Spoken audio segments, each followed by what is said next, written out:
what I really want to drive home for people is that gut symptoms don't just stay in the gut. And you don't have to have a gut symptom to have a gut health related issue. What are the main, if you were to say the main culprits that leads to leaky gut? Sourdough for some people, with caveats. And like a real sourdough, like a sourdough that's been fermented for 72 hours, like where it's broken down those gluten proteins. And then it depends on your sensitivity level. Some people are really sensitive. Some people are less sensitive. I think that my leaky gut was caused by stress because I had like a traumatic experience that happened before that. And I feel is just like it blew the lid off the... With people who are sensitive to having something super traumatic happening to them, like going through divorce, a death, or like a major breakup, things like that, it stuns the vagus nerve. And then your vagus nerve shuts off. Your digestion slows down, and then your gut starts to build up bacteria that shouldn't be. They go to the wrong place. Bacteria that shouldn't be in the small intestine creep up from the large intestine. What is the difference between gut healing and gut health? I mean, gut health, I think, encompasses ideal of what balanced gut and gut microbiome should be, right? And it's what we're striving for. And gut healing is what we need to do to get there.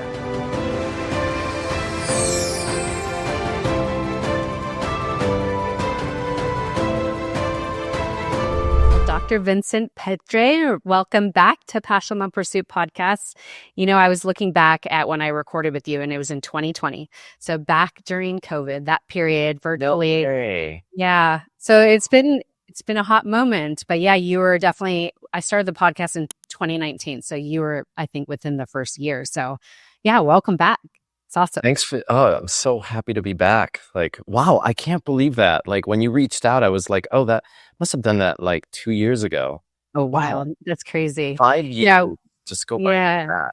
It's crazy. We bumped into each other recently at the Health Optimization Summit last year, and such a phenomenal event. And I was so happy to see you because I'm like, actually that event, I remember specifically, I was having these gut issues and I'm like, I need to talk to you again. I need to see, I need to work with you, so I was so happy to see you. And then I saw what you're doing, and we'll talk about some of the new things that have come up. But as I was mentioning you at the top of the year, I always like to focus on health and wellness because honestly, I think that's what a lot of people focus on, whether it be losing weight, getting their health back, feeling great again. They want to kick off the year with more energy, more vitality. And we're going to talk about today what I feel, and I'm sure you feel as well, since it's your expertise, the importance of gut health and gut healing, and really the antidote, I guess you could say, to feeling our very best. And that starts with the gut. So 100%. Yeah. I think, yeah. I think the 2020s should become known as the decade of the gut and the gut microbiome. We can't escape it, and we can't hide anymore the research and the science that's coming out that's showing how important this very unsexy organ system, because who wants to talk about poop and all that? But it actually is probably the most important organ system, because what's happening on the inside is what's reflected on the outside. Absolutely. And we'll dive really deep into that because, as much of an unsexy topic it is, I don't know there's anybody in the world that doesn't love a good poop.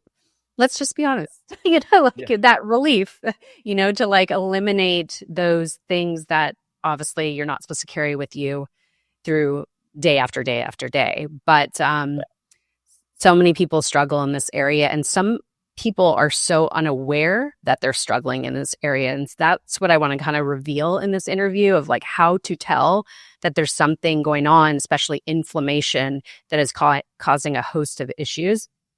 But first, I want to ask you, what is the difference between gut healing and gut health? How would you explain the difference? Ooh, good. That's a great question. Gut health, I think, encompasses the ideal of what balanced gut and gut microbiome should be. right? And it's what we're striving for. And gut healing is what we need to do to get there. Exactly. Very true. Okay, so I think it's safe to say so many people understand the importance of gut health, as we kind of talked about, but so many people aren't addressing it head on. They think by taking a probiotic or prebiotic, or let's say fermented foods or no processed foods, that they're going to have a great healthy gut. But I think it's more complex than that. So what do you feel is the key components that people need to focus on for actually having optimal gut function? I mean, I just want to start by saying that for the regular consumer and the normal person out there, like, it is confusing as heck, right? You're being bombarded with ads for this, ad for that. Take this, take that, take this supplement, take this probiotic, like, do this, do that. And if you don't have a foundation of knowledge, you're just going to like sit there and just be like, either you're going to do the next shiny thing that just marketed to you, or you're just going to be stunned and you're going to be like, well, I don't know where to begin, because it is so confusing. And, I think I sit from a place of privilege because I've spent 2 decades of my life learning this stuff. And what that does is it allows me to shut out the noise and know what's important. And also because I still work directly with patients. So I can see in real time, like, this works, this doesn't work. This works for this patient. This doesn't work for this person. But there are certain things that are foundational. And I think it's important, like you started by talking about, like, how do people know that they have gut health issues? How do they know that they have a gut imbalance? And anybody listening be like, well, probably, like, if you have heartburn, if you've got reflux, if you have bloating, if you've got upset stomach, if you can't go to the bathroom every day, although a lot of women out there think that it's normal not to poop more than once every few days, whereas you should be pooping every day, at least once a day, maybe more than once a day. But the thing is, like, what I really want to drive home for people is that gut symptoms don't just stay in the gut. And you don't have to have a gut symptom to have a gut health related issue.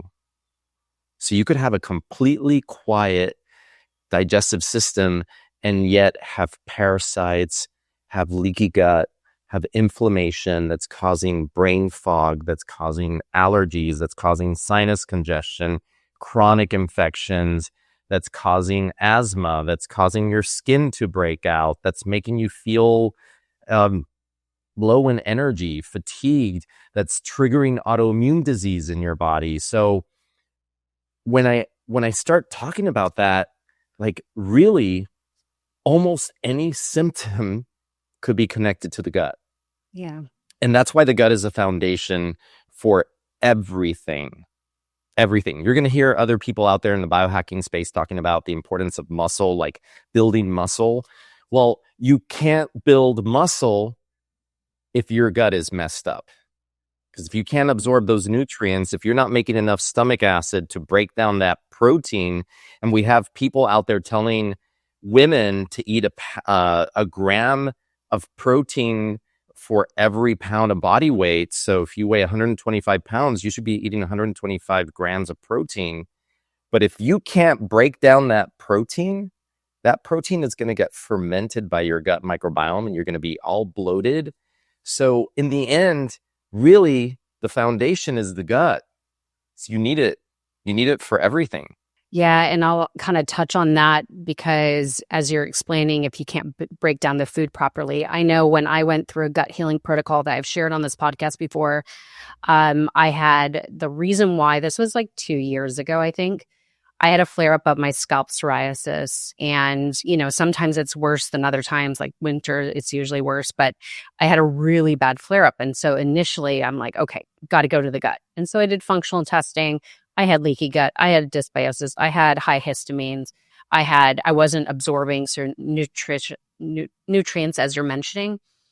And one of the protocols was taking HCl and enzymes to break down the food properly. And I still do that today. Sometimes I miss it. I'm like, shoot, I can't forget that, because it's one of the most important things, especially like you said, the hardest thing to digest is proteins. And of course, I put that at the top priority.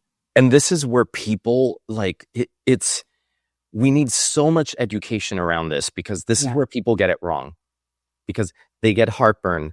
They feel like their food sits like a rock in their stomach.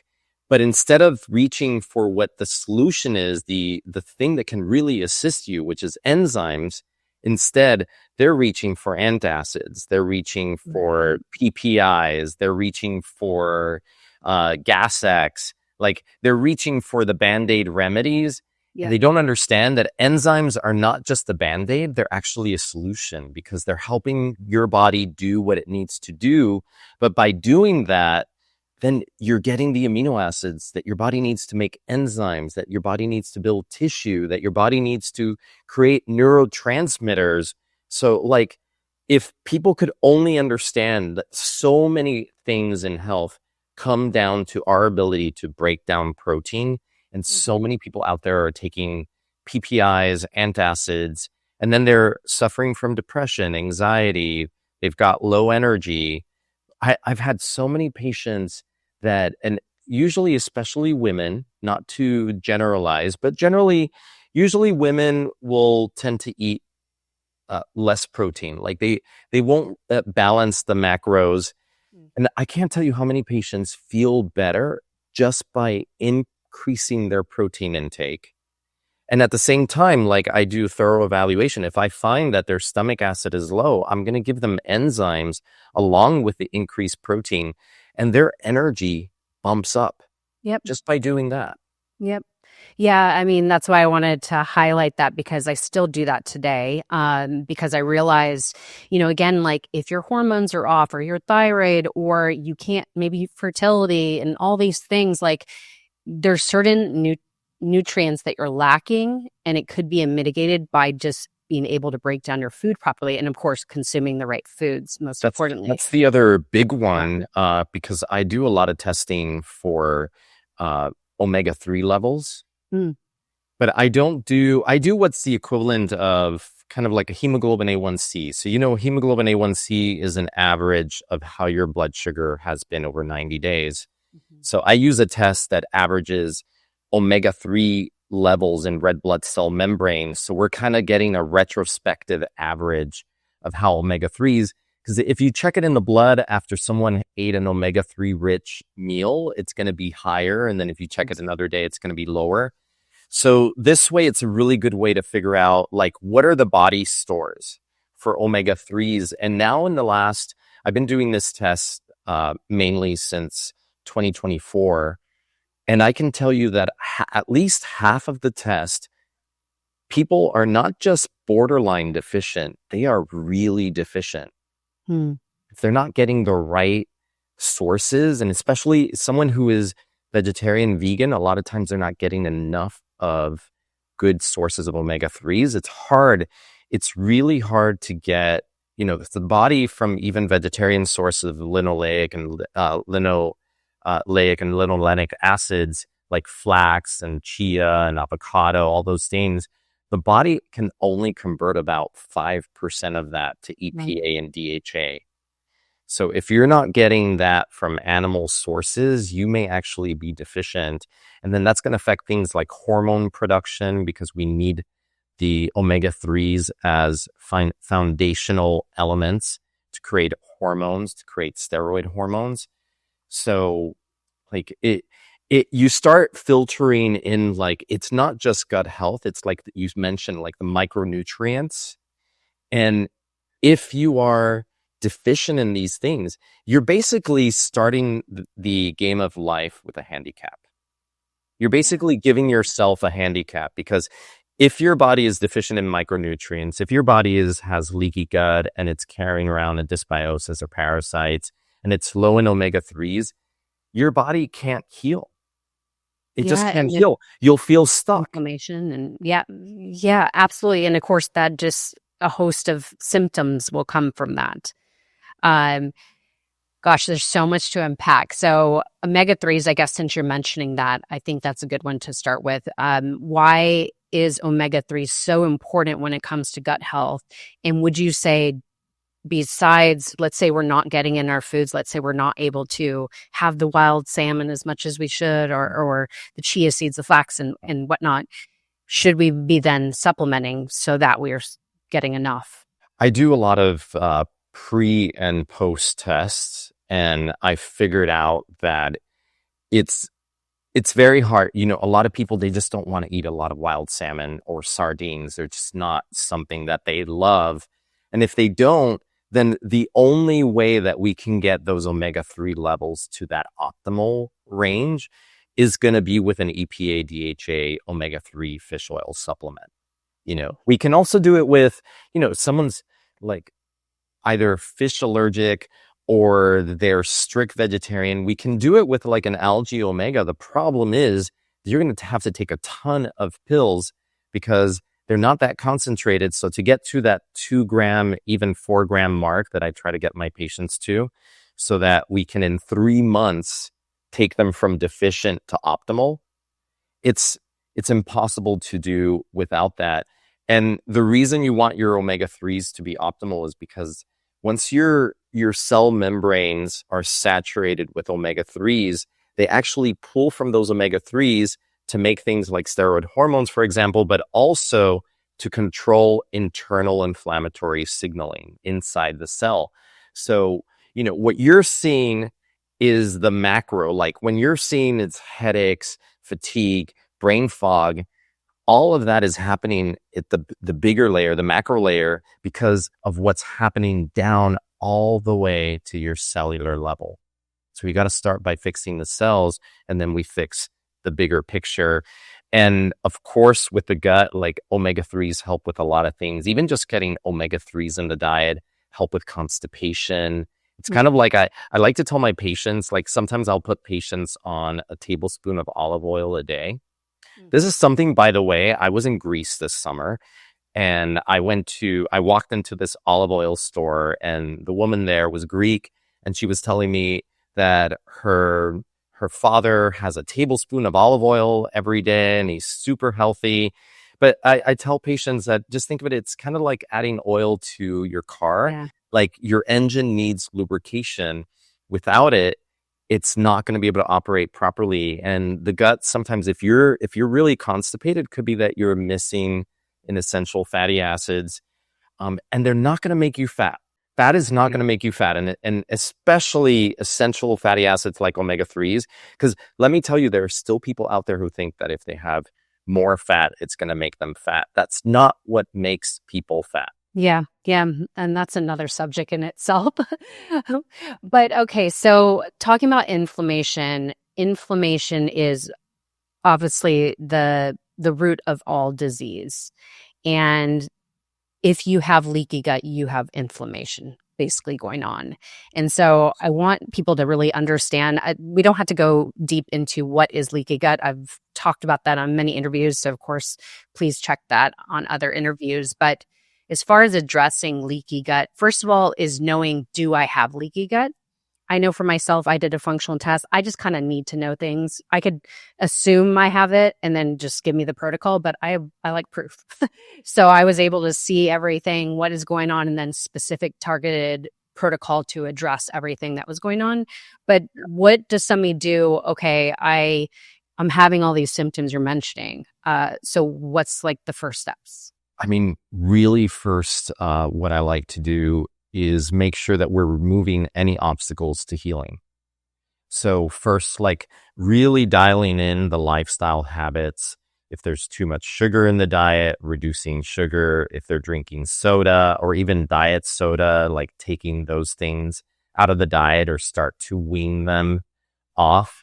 Wheat, dairy, soy, corn, like the more inflammatory foods, peanuts, looking at that. I like to also get data. So I do a lot of testing on food sensitivities, as well as wheat, dairy sensitivities, looking at different casein proteins, whey proteins, and all the breakdown products of gluten, the glutenins and the gliadin molecules and seeing if there's an immune reaction to those. So first, removing those obstacles, because if you don't take that away, then you can't really heal.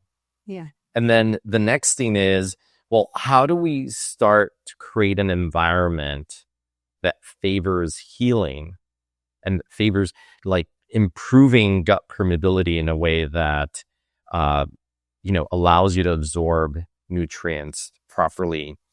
And in the last 2 years, I've become a big fan of the peptides. I was going to talk about that. Yeah, look, we have nutrients like L-glutamine. That's, for the last 20 years, we've learned, and there's a lot of research on how L-glutamine can, even high doses of L-glutamine can reverse an ulcerative colitis flare.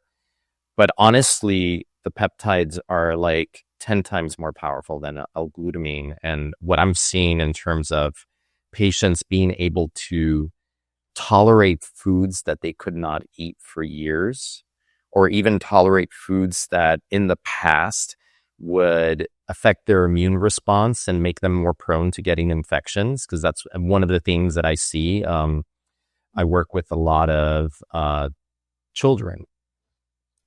I work with a lot of teenagers of my patients, children of my patients, that usually are seeing me because they're getting sick too often. They're getting too many strep throats.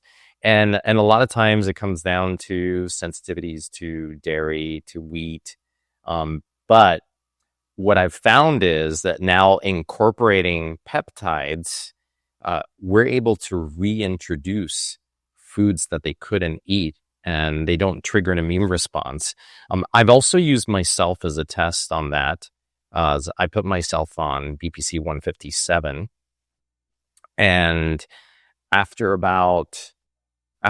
couple of months, I started allowing myself. Usually, I was avoided dairy in the winter months because it tends to weaken my immune response, and then I get sick with viruses. I was able to have dairy over last winter and not get sick. Knock on wood. So talking about the peptides, I love. I'm so excited to go down the peptides route, and I kind of dabbled in that. BBC 157 was one of them because that was kind of one recommended when I was doing this whole gut healing protocol. But that's all I really tried, and then I became pregnant, and then I'm told you can't do anything when you're pregnant. So I'm like, oh no. So I can't wait to dive deep into that after. But there's a host of different peptides for different roles. But is it because taking like something like BBC 157, it's actually healing the problems you might have, such as leaky gut, so that then you're not having these food reactions? Yeah, exactly. Because the only reason that you're having a food reaction is because of leaky gut. And someone asked me the other day, like, well, can I take injectable? Like, would injectable BPC 157 be more effective than taking it orally? And well, there's several caveats, because I know there were some issues with the FDA, and then the injectables became unavailable for a period. There are liposomal versions of BPC 157 that you can put under the tongue.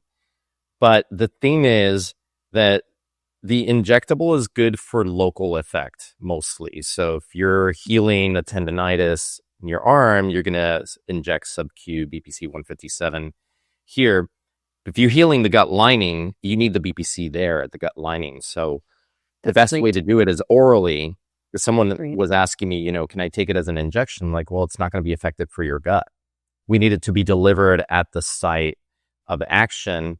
And I go even more granular, because if I have a patient where I know their issues are in the small bowel versus issues at the end of the small bowel into the large intestine, I'll either use a rapid release BPC 157 capsule, or I'll use a delayed release BPC 157, so it doesn't release until it's getting lower down in the gut.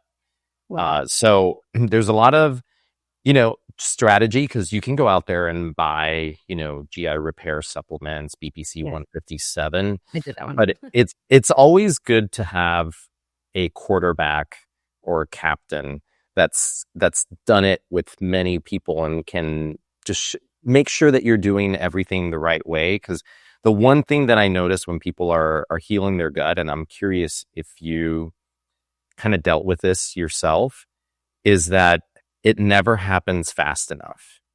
So Yeah. people lose their patience. It took about 4 months of doing, and I already eat clean and healthy. I didn't have to adjust really my diet. I mean, yes, because I had high histamines, I tried to limit those. There were certain things. I did an anti-inflammatory diet. There's certain adjustments, but I relatively didn't have to change my diet. And so it was more supplementation. But yeah, it took a while, and it was also a very targeted approach. So there were specific things based on my labs. Yeah. But I think that what I really want people to get out of this, like I'm all about functional testing. I think like it's worth the money, and it's not that ridiculously expensive, but it's worth the money because your health is wealth. So Yeah, and you're not going to get the same information from regular test at Quest or LabCorp that you can get through functional testing. I'm not saying that you don't need those tests, because I use regular labs all the time. There's a lot that we can glean and information there. And there's actually a lot of very fancy labs that most doctors don't do that you can run through insurance with Quest and LabCorp. But then there's a bunch of functional testing that there's no way to do through the labs right now. Yeah. And actually, I had somebody I was talking today that I sent one of your videos to, and she said a couple of things, but one of the things she said was, I'm due for a colonoscopy soon. So she thought that will determine if she had leaky gut. I'm like, no. I'm like, they don't look into that. And no, that's and you can't see it because the leaky gut is a microscopic thing. Like they have looked at it in an endoscopy using endoscopic ultrasound and imaging, but it's not something that you can see through the regular scope. They're not going to see it. And it's not what the doctors are meant to look for. And some still don't believe in, I think they're coming around the corner about that, believing that they can't deny the science. Like now we have enough science to say that this is not a hokey pokey medicine. Like this is real medicine that has been ignored for decades, but now we have the science to back it up. And we know, look, we may not be able to always test directly for leaky gut, but we can test for antibodies to endotoxin, LPS, and antibodies to different proteins that make up the tight junctions, the Velcro-like connections between the cells in the gut. And we can also test for zonulin, which is the protein that controls gut permeability. Yes. Yeah. So what are the main, if you were to say the main culprits that leads to leaky gut, just so we could get that out of the way so people could at least in the back of their mind be like, okay, if I really want to address my health and my gut health, this is what I got to avoid. I don't know if your audience is going to like this, but gluten is one. I think there's nothing wrong with you know what? Sorry. No gluten, not allowed. But a sourdough is a great option. Sourdough for some people, with caveats. And like a real sourdough, like a sourdough that's been fermented for 72 hours, like where it's broken down those gluten proteins. And then it depends on your sensitivity level. Some people are really sensitive. Some people are less sensitive. But what we do know is that gluten actually activates and triggers release of zonulin and increases gut permeability. It's going to do more in someone who has more gut damage. And it's going to do the worst for somebody who has celiac disease, which is autoimmune intolerance of gluten. And then the other foods and thyroid issues, by the way. Thyroid issues, yeah. Same Gluten's a total dairy and thyroid. But the other things that attack the gut and cause leaky gut, probably the most common one is caused by doctors. It's antibiotics. Right. Yeah. But also stress. Mm-hmm. I think that my leaky gut was caused by stress because I had like a traumatic experience that happened before that. And I feel is just like it blew the lid off the bottle. I've seen this so many times, and especially with people who are sensitive to having something super traumatic happening to them, like going through divorce, a death, or like a major breakup, things like that. It stuns the vagus nerve, and then your vagus nerve shuts off, your digestion slows down, and then your gut starts to build up bacteria that shouldn't be. They go to the wrong place. Bacteria that shouldn't be in the small intestine creep up from the large intestine. A lot of times people will develop SIBO, small intestinal bacterial overgrowth, and then SIBO itself will cause leaky gut.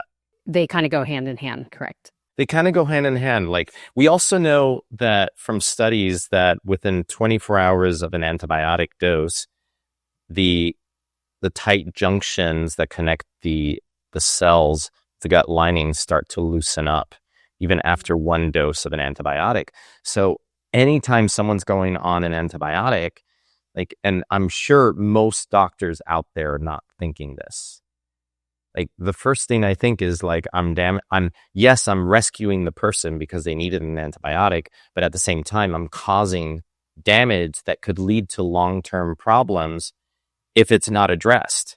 Yeah. Okay. So let's talk about the antibiotics. Some people do need to be put on antibiotics if they have something going on. And so they kind of have to like surrender to that. How long does it take to rebuild the gut after taking it, since it's one of the most offensive to our gut lining? How long does it take to repair it? And then what should somebody be doing to repair it after they take, or during when they're taking these antibiotics? Look, it can take up to 12 months to recover from a 5-day course of ciprofloxacin that a lot of women are prescribed for urinary tract infections. And it takes about 6 months for the gut to recover from a Z-Pak, which is also another 5-day antibiotic that's commonly used for upper respiratory infections, sometimes even viral infections. And I'm not saying that these things are bad, but these things have consequences. And if you don't do something to rebalance your gut, that woman who was treated with Cipro for a urinary infection and then gets another one a couple of months later and then is just given another course of antibiotics, and the doctor or GYN is not thinking about the gut microbiome, next thing they know, they have a yeast overgrowth and they're having yeast infections. And now they can't get rid of their gut is colonized with yeast. So you can get a dysbiosis that can last even longer than that, depending on what the baseline foundational gut health is. And there's a lot of things that can be done. You know, they found, actually, there was a study that showed that the gut was protected somewhat if someone was taking a probiotic at the same time as they took an antibiotic. Okay. Now, not saying same time exactly the same time of day, but if they're taking an antibiotic, they're taking the probiotic at a separate time, but they're taking it concurrently with the antibiotic. It actually rescues the gut. There's other different like probiotic yeast that you can use, like Saccharomyces. So that's a lot of what I do with patients. But normally I'm seeing them downstream, so I see them after their gut is all messed up by rounds of antibiotics. But you can always recover the gut. It just may take a bit of work. Yeah, as we talked about how long it took for myself. I know that... And 4 months is short. 4 months is actually not that long. I hear it could be 4 to 6 months, I guess you could say, maybe 6 months. But again, depends how damaged. And 6 to 12 months, depending on the person, depending on what their... how many rounds of antibiotics they were exposed to, if they were exposed to mycotoxins. Stress, like you said, is a really big cause for leaky gut, I think, in our modern day. Yeah, absolutely. And so, what was I going to say? Oh, I think we talked about this maybe on my previous episode. You have this weed, seed, and feed. And so we kind of talked about weeding some of the culprits. Yeah. I do want to actually ask you about dairy, because dairy is having a moment with the raw dairy and the A2 dairy. A lot of people are, of course, touting how beneficial it is. I'm kind of trying it because I'm pregnant. So I wanted to try to get that. I'm trying it with the A2 dairy. I'm just having a little bit. I'm having like a shot a day. just to kind of see how dairy does for me, because I'm usually lactose intolerant. No Yeah. problem as far as I know, but sometimes I think we don't know if we're having a problem. But is there, like, if somebody has a problem with dairy, is that still going to cause inflammation, or is this a better option that they should consider because the benefits? I think we have to separate it into two types of dairy. Okay. Dairy that is fermented and dairy that's not fermented. So that's going to be like, adding cow milk to your coffee or using milk in other ways. And then the different types of dairy, because there's A2 milk, like you mentioned, which has a casein protein that's much easier for our digestive enzymes to break down, making it less likely to trigger allergies, to trigger some of the food sensitivity issues. So for that reason, I am a fan of A2 milk in someone that doesn't have a lot of food sensitivity. So again, I like to go to data. So when I'm working with someone, I'll test them for dairy sensitivity, looking at different casein proteins as well as whey proteins. And you'd be surprised. Like, I do a lot of tests on dairy and gluten. Most people are gluten sensitive. Most people react to gluten. Not everyone who reacts to gluten reacts to dairy. And there's also easier dairies to digest, like goat, sheep. Right. So like right now, like what I have in my fridge is a sheep yogurt. And it digests perfectly for me. And so again, it depends, because I think you can do a lot of really great gut rebuilding because, and I'm going to go back to, we didn't speak since my last book, The Gut Smart Protocol, which came out in 2023. But one of the studies that I looked at when I was writing that book was a study that was done at Stanford University. It was actually done mostly on a group of women, and they divided them into two groups. One was a high fiber group and one was a high fermented foods group. And they were looking at a couple of different parameters like gut microbiome diversity, but they also were measuring 19 different blood measured parameters of inflammation. And by and large, what they found was that the women who were taking the diet that was high in fermented foods, so yogurt, kefir, but also like sauerkraut, other fermented vegetable brine drinks, those women, all of them dropped their inflammatory markers, all 19. Wow. Not like 2 out of the 19, not 10 out of the 19, 19 out of the 19 dropped by having a lot of fermented foods. So I look at fermented foods as a very important tool in the toolkit for healing the gut, but they may not be right for everyone, and not all may be right for a specific patient. So I might start them with just goat kefir, goat yogurt, and tell them, look, we need to stay away from dairy for now because you're too reactive.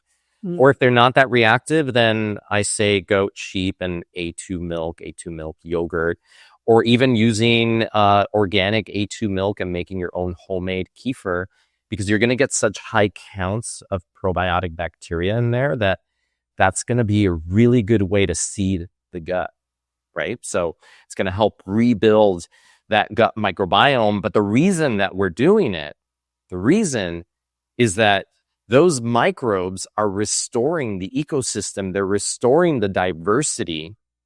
And by doing that, they're lowering inflammation in your body. And that's really the goal. The goal is to lower inflammation. And we're using the gut microbiome like these little bots, like these little helpers that are coming in and symbiotically working with your body so your body knows what to do. Yeah. And that's really, I mean, like, you're basically guiding your body to do what it's meant to do by doing these little things. And you're creating an environment that your body can only heal with. Yeah. We're coming in and altering the environment that at first caused the body to go out of balance. We can't, sometimes we just run into things like we have to have a dental procedure, then you need antibiotics, and you're going through a stressful period at work, and you're not eating as well because you don't have the time to cook, and then it just kind of snowballs. So the goal and what I work with patients on, and what I try to motivate people through my books, is to realize that you can regain that balance. And it really starts with the gut and the gut microbiome. And it's like building the foundation of a house. Everything else is sitting on this foundation of your gut. Absolutely. Okay. So going back to the weed, seed, and feed, what are, like, I'm big on supplements. And that was the bulk of my protocol when I was healing all these things, the things that supported me. So what are some of your key supplements and again, like, everybody's different, but I believe there are some key ones that help us. We talked about glutamine, peptides, but what are some of your ones that you recommend to most of your clients? The other ones that I tend to use a lot, if someone's low on butyrate is a short chain fatty acid, super important for healing the gut lining, for regulating the immune response, for regulating blood sugar balance, improving insulin sensitivity, and then also for mental clarity, because it also helps to create new neural connections in the brain. So butyrate, super important nutrient. And so that'll be one of the things that I'll usually stack in with someone, along with a probiotic. And the probiotic I choose is going to be targeted and specific to each person, depending on what I think they need. And then, of course, I said the BBC 157. And I like to weave in a lot of lifestyle, a lot of food-related stuff. I mean, even like knowing what type of coffee to drink, because certain coffees are going to be higher in certain types of polyphenols that are going to help promote their prebiotics. They have a fiber-like effect that then helps to promote diversity of the gut microbiome. But also there's some really, really great superfoods. For me, one of them is pomegranate. And that's because a lot of people who have leaky gut also have a disrupted gut mucus border. So on the other side of that gut lining is this very thin layer of mucus, and that gets destroyed, then the gut lining gets destroyed. If you want to rebuild, you also have to rebuild the mucus layer. It's basically like a meshwork, like a mucopolysaccharide meshwork. And we know from research that certain polyphenols from fruit, like citrus, like pomegranate, help to rebuild that mucus layer. So I like to tell people if they can, if this is okay to tolerate in their diet, like having pomegranate arrows, drinking unsweetened pomegranate juice, incorporating some citrus if they're able to tolerate, very targeted, kind of like using food as medicine as well, like functional foods. Because I also like people to see that the healing is not just the supplements, the healing is the food choices as well. 100%. And that's why, I've used the tool of the anti-inflammatory diet a lot, because I believe you have to, as we kind of touched on, you have to bring the inflammation down. Yeah. And then once you do that, then you could really start to heal the environment by the foods you put in, which is like adding in your omega-3s, your walnuts, your salmon, or whichever you could get that from. But so great. So I want to ask, I guess I'm going to ask, going back to myself, of what I struggled with, I feel is actually a common struggle, not specifically scalp psoriasis, which I have. Thank God it's not anywhere else in my body. But a lot of people struggle with skin disorders such as eczema, psoriasis. I feel it's a common struggle. And to my knowledge, that is always rooted in the gut. Yes. Yes? Okay.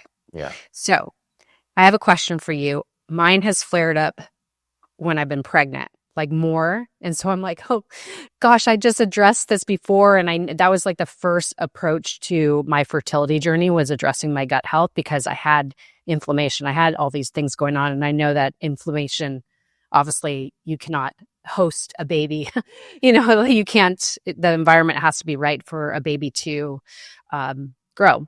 Anyways, so mine's flaring up, and I don't know if it's because of pregnancy and just the changes going on, or do I actually now need to address my gut again? But the problem is I can't use a lot of these supplements, like they're not safe for pregnancy. So I'm kind of curious. I'm asking for myself when it comes to pregnancy, but I also want to know, as far as all those people that do struggle with skin disorders, that they need to know that they do need to look at the gut and then what to do from there. Yeah, 100%. Because if what you're doing is putting on a cream just to take away eczema or skin rash or treat hives, then you're basically just using a Band-Aid remedy and you're not really resolving the issue. It's going to keep coming back. Yeah. And it can be caused by a lot of different things. Like, you don't know, there might be a parasite in the gut that's triggering the skin response. Usually, what I like to tell people is that your gut is like your inside skin, and it's made from the same embryological tissue that becomes your skin, becomes your gut. So it makes logical sense that if stuff is happening in your gut, it's going to be reflected on the outside. The outside is like a mirror to the inside.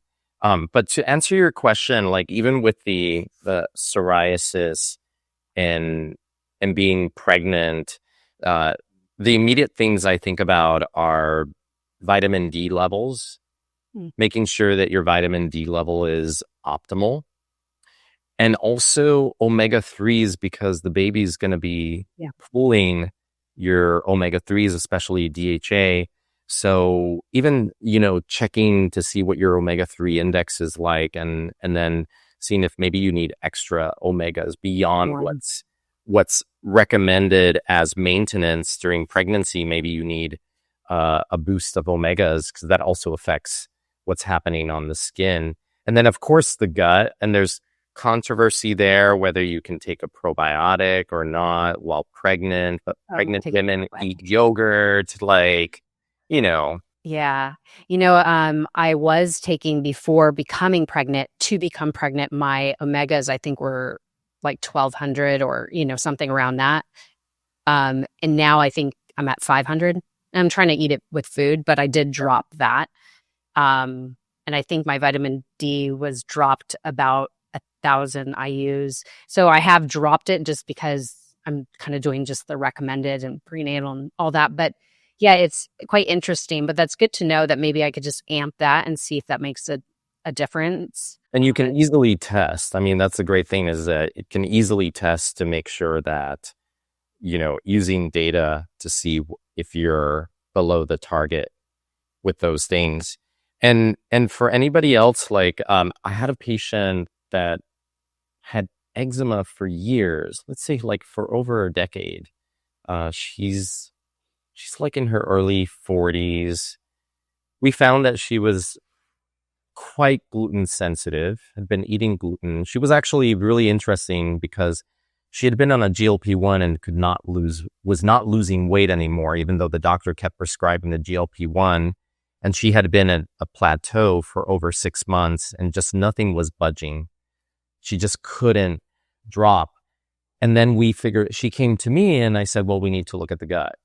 Yeah. And probably, when your weight isn't budging, it's probably there's something going on in the gut that's sabotaging the weight loss. And we found that she was very gluten sensitive and she was not keeping gluten out of the diet. We took gluten out. Within the first 2 months, she lost 3 inches off the waist. But because the inflammation went down. Basically. The inflammation went down. Yeah, her clothes started fitting better.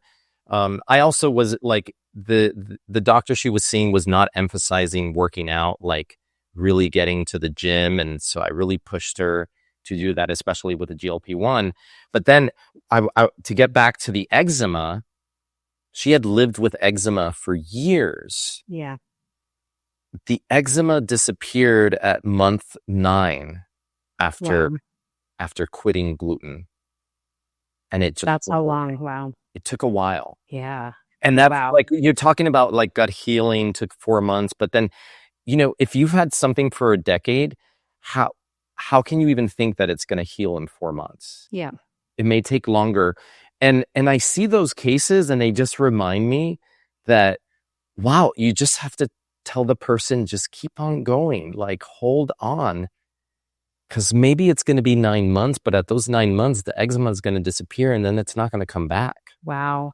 Yeah, I mean, I think that's the problem per se is people think that, the quick fixes, they look for the quick fixes, shiny objects that are highlighting that it's going to cure all and in this much time. But I do think it's like keeping with it and also creating a lifestyle plan that supports your gut.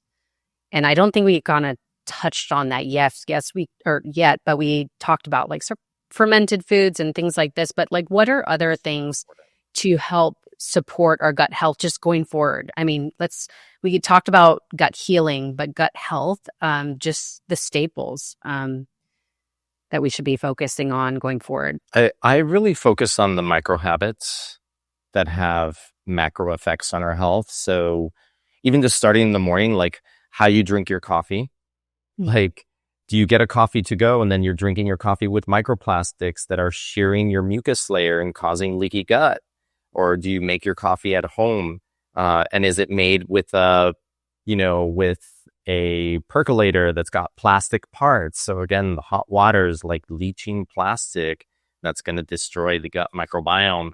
But also, very simple things that seem like, straightforward, but you'd be surprised how many people don't do this. Like eating 3 meals a day at a regular time window. Like not like one day eating breakfast, the next day kind of starving yourself and then realizing at 2-3 p.m. that you haven't eaten. So now you're going to eat. And then the following day, maybe you have like a bar on the way to work and then you forget to eat lunch. So then you eat an early dinner at 5. When you do that, you're confusing your gut. You're confusing the circadian rhythm of the gut.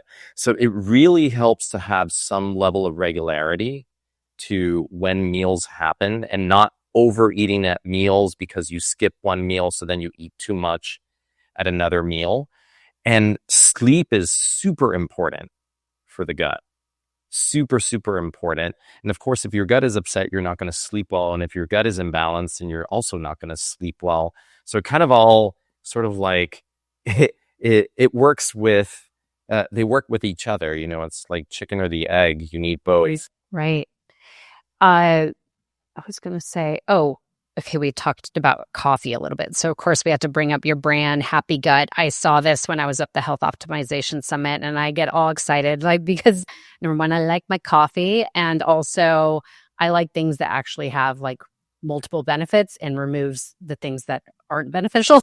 So, can we talk about your coffee a little bit? What makes it different and why?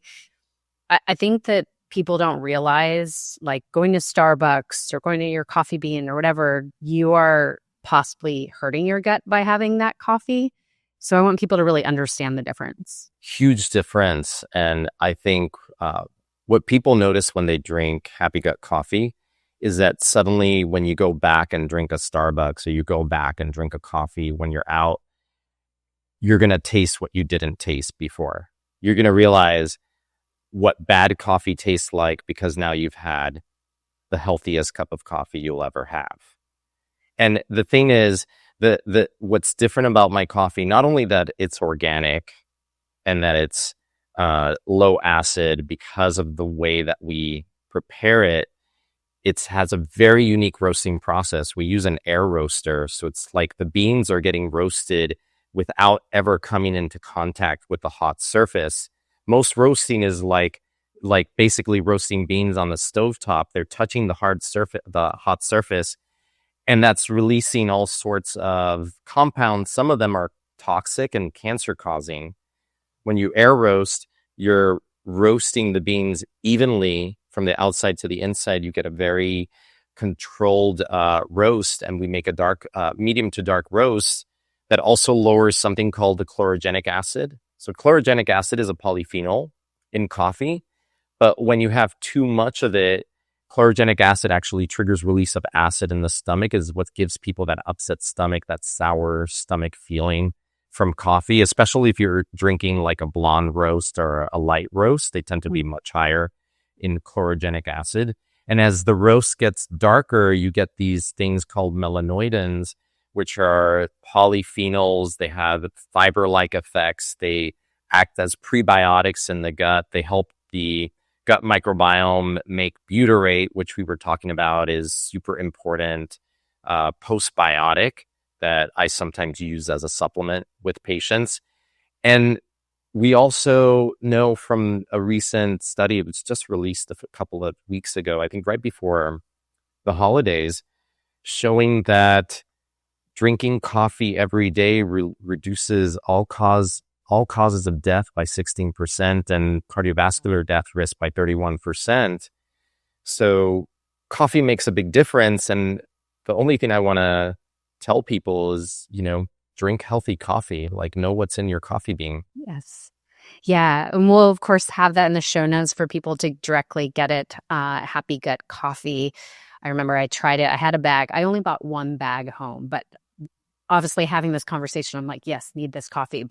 And we're on Amazon now, so you can find it both on our website and on Amazon. Yeah, absolutely. So that will be in the show notes. But I wanted to say that a lot of people are told coffee is bad for the gut or coffee is bad for your health. So a lot of people are switching to matcha. Matcha's having a huge, moment right now. But actually, coffee could be super beneficial and loaded with antioxidants. But it's the quality and how it's roasted, where it comes from, that matters. Exactly. Also, you drink it out of course. And it's probably the biggest source of polyphenols in the American diet. How crazy is that? Yeah.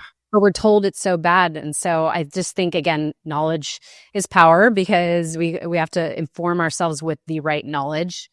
And I think, so, I mean, this whole conversation, we've dived into so much. When it comes to gut health, it's very diverse, which actually that's one of the key things. Actually, I wanted to ask you about diversity. I guess I could just throw that out there right now. But the conversation about gut health is so diverse, and there's a lot of things that we need to know just to inform ourselves so that we at least approach it differently. And so when it comes to diversity, I think this is a great way to close it off, is just like the importance of it and what people should be thinking of. And, when they're having like if we were to build a plate or build a day of eating, what would that look like to improve our diversity so that we could improve our gut health? Well, think of diversity as the holy grail of gut health. Diversity equals less inflammation. Diversity equals less disease. Diversity equals a healthier, not just gut ecosystem, but just a more balanced body and brain. So diversity is the key. Now, the question of how you create diversity is, I'm going to say, is a really tricky one, because we hear like eat like 20 different colored vegetables and fruit every week. And when I did the research on my last book, the Gut Smart Protocol, one of the things I was lucky enough to go to Africa before the world shut down. And I went on this trip where we stayed with the Hadza, the hunter-gatherers. And what was really like exciting for me about going on that trip is that they had done poop tests on the Hadza. And they had shown that their gut microbiome was not only very diverse, but also kind of unique to them because they are hunter-gatherers. And so it was probably more microbiome that we would have associated with our ancestors. But at the same token, they're not exposed to antibiotics. And so their gut diversity is retained through the ages. So they did, the age range was from 8 years old till somewhere in the 60s for all the stool tests that they did. And they compared it to an Italian cohort. And, Italy has one of the healthiest diets on the planet, right? So what was really cool about it is not just that they have diversity and that then links to the Stanford study showing diversity equals less inflammation, but that in these hunter-gatherers, you don't see diabetes, you don't see obesity, you don't see dementia, you don't see cancer, you don't see cardiovascular disease. So there's something to it. There's something there. And that really piqued my curiosity. Their diet is not very diverse. Oh, okay. Their diet is baobab fruit, wild berries, which are not the beautiful, stunningly colored berries that we buy in our supermarkets. They're actually very muted, colored berries. They're not very bright. And they eat honey in the wild. And then, of course, they hunt animals. And part of what I concluded is they don't have a lot of hygiene practices. So their hands are in the dirt. And probably that's part of what creates their diversity. Wow. So, you want to create diversity. I think the place to go is, from the Western point of view, is fermented foods, making sure to also include foods that are rich in fiber of all types of sorts, like greens and other soluble fibers. And by the way, coffee is a source of soluble fiber in the diet. So drink healthy, mold-free, pesticide-free coffee. And then also, like, get out in nature. Like, Right. don't use hand sanitizers too much. Don't wash, over sanitize things, because that's going to reduce your gut microbiome diversity. And all of that plays into our health. So I used to think, like, eat the rainbow, until I went on this trip and realized, well, that's not the only way to acquire diversity. But from our point of view and what we have access to, I think it's important to incorporate the ferments, to incorporate the fiber-rich foods, and then, of course, to get healthy sources of protein and omega-3s. Great.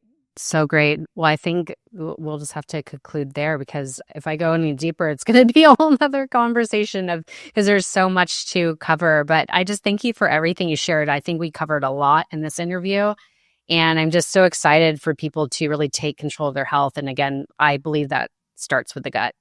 And I think in this conversation, people will understand why, and they'll start addressing it differently after hearing this today. So thank you so much for your time and, of course, your expertise. And, of course, Happy Gut. You could grab it in the show notes. So thank you, Dr. Vincent Pedre. Yes. Great to be here. Thank you. Thank you.